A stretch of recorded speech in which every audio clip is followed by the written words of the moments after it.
Здравствуйте, дорогие друзья!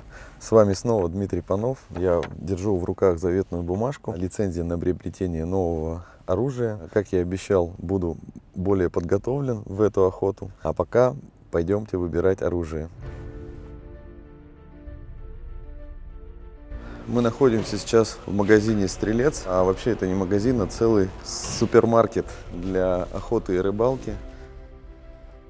Почему мой выбор? Ты считаешь, что нужно остановить на Бинелли именно? Я вот думал, допустим, беретту купить. В пользу Бинелли можно сказать, что это самый быстрый полуавтомат. И из старших моделей линейки Бинелли Винчи русский север, как его многие охотники в России знают, он обладает за счет пружины, размещения самой пружины относительно ствола, самой быстрой скорострельностью. У всех старших моделей Беретты, во-первых, это газоотвод, чистка поршня газового будет у вас занимать какое-то время. Плюс, несмотря на то, что он имеет там поршень, который отбивает нагар и служит помощником в чистке, но все равно это лишний уход за оружием и небольшая потеря мощности быстрее. Допустим, при налете гуся вы быстрее отстреляете весь магазин 9-местный, который идет в комплекте с этим ружьем, быстрее, чем 4 патрона с Беретты. И большинство знакомы с Винчи, конечно, по их модели Black, самая продаваемая в России. Вот недавно они представили для, грубо говоря, российского рынка модель Винчи Super.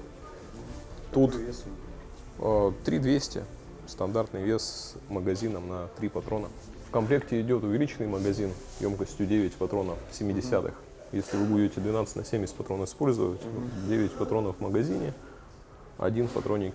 Комплектация отличается тем, что здесь патроник 1289, так как это серия Винчи Super.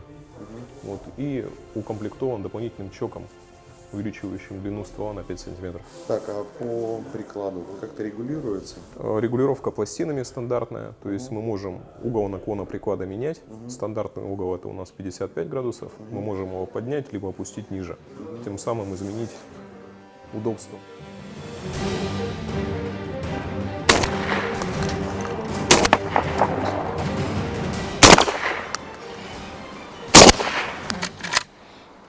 Первый раз я буду охотиться с этим ружьем, а сейчас требуется подготовка. Новую обновку или как это, мечту проверить, обстрелять, в общем, ну и заодно поучиться, потому что все равно каждое ружье необходимо к нему привыкать, приспособиться, как вскидывать, как что. Ну а что делать? Собираемся же на такую птицу, гуси, о. Гусь является одной из самых распространенных промысловых охотничьих птиц. В наших краях гнездятся около 10 видов диких гусей. Охота в России разрешена на серого гуся, белолобого и гуменника. Последний достигает в весе около 4,5 килограмм. С давних времен охота на гуся считалась наиболее сложной и требовала мастерства и подготовки. Проходит охота в период весенней и осенней миграции.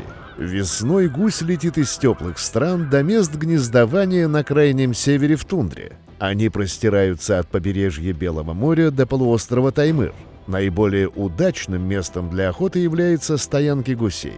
Это местность, где есть большие зерновые поля и близость водоемов. На стоянке гусь может провести от нескольких дней до недели и больше, пока не появится попутный ветер.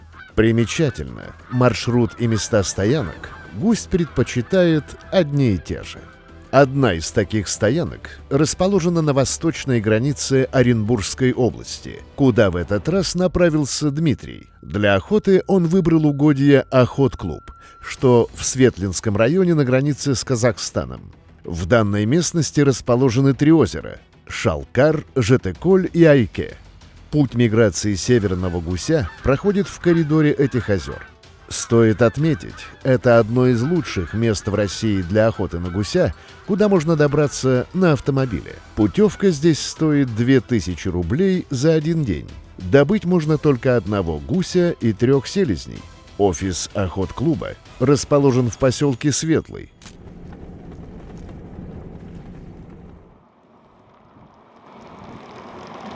Сейчас находимся в охот-обществе Охот-клуб в Оренбургской области. Здесь оформляются путевки Здесь у них офис. 2 часа ждем, когда нас оформят. Хотя 2 суток назад отправили все разрешения, паспорта, охотничьи билеты и так далее. На самом деле, если думать об охотниках, все это оформляется очень быстро. И можно удаленно, можно электронно, можно даже сделать путевки дороже. Главное, чтобы был сервис. К сожалению, в наших охотообществах очень часто сервиса встречается очень мало. Следующей задачей после получения путевок стало проведение разведки, целью которой является поиск места для установки гусиных чучел и скротков. Но по дороге охотников настигла неудача.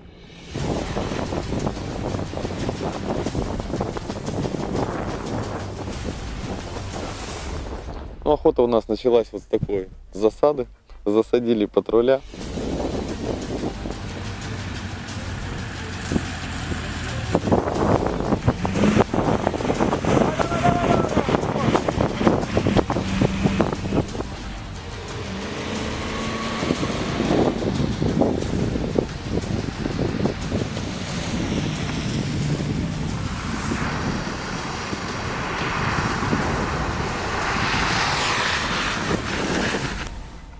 Вот так вот не видишь здесь.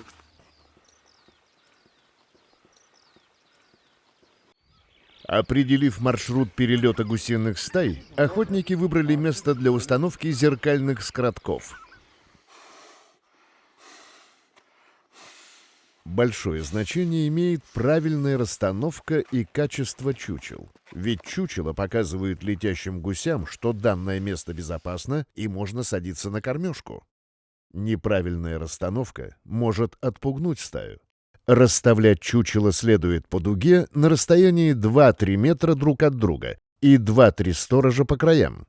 Наиболее естественно будут смотреться чучела в количестве от 30 до 50 штук, головой направленные строго на ветер, так как гуси садятся и взлетают против ветра. Сегодня первый раз использую вот такие скротки. Производственная фирма «Берег». Они удобны тем, что не нужно зарываться в землю, тратя время и силы. Такие скротки позволяют оставаться незамеченными для пернатой дичи, так как те видят только отражение земли. Ночевать было решено в машине, чтобы не тратить время на дорогу до поселка. Гуси пролетают низко только во время утренней или вечерней зорьки, когда перелетают с места ночевки озера на место кормежки в поля.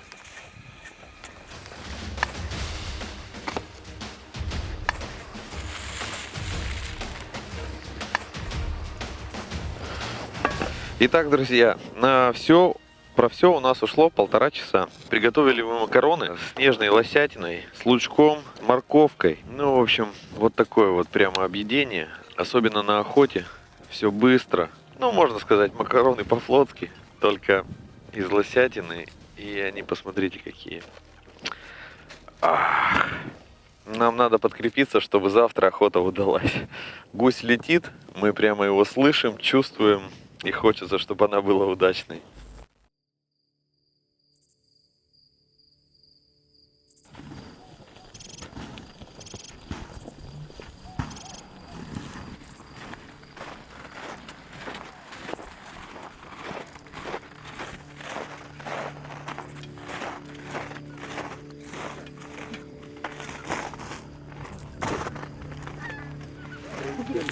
Вот они, над нами. Высоко.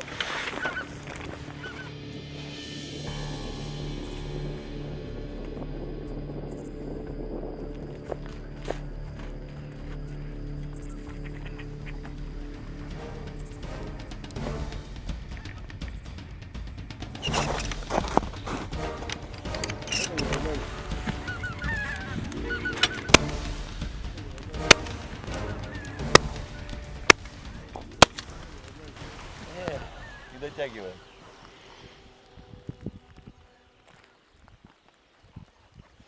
Когда солнце взошло и охотники уже собрались уходить, внезапно справа от скротков возникла пара уток. Вовремя среагировал молодой охотник.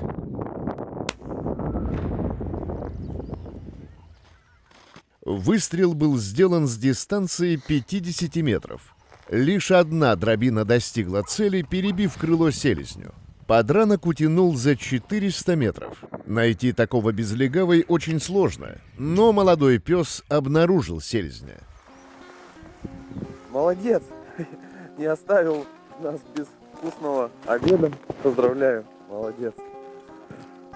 Добытчик молодой не оставил нас сегодня, во-первых, без обеда, а во-вторых, достаточно высоко добыл такого вот селезня.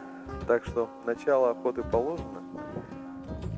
Хоть охотникам и не удалось взять гуся утром, они были полны решимости вернуться вечером и попытать счастье добыть трофей.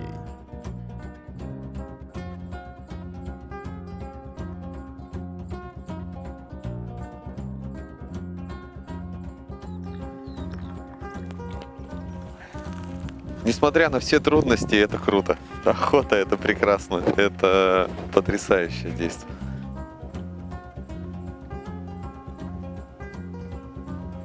Наверное, одно из самых лучших, что со мной могло случиться в жизни. Отходят все какие-то жизненные проблемы на какое-то время, и это ни с чем не сравнимое удовольствие.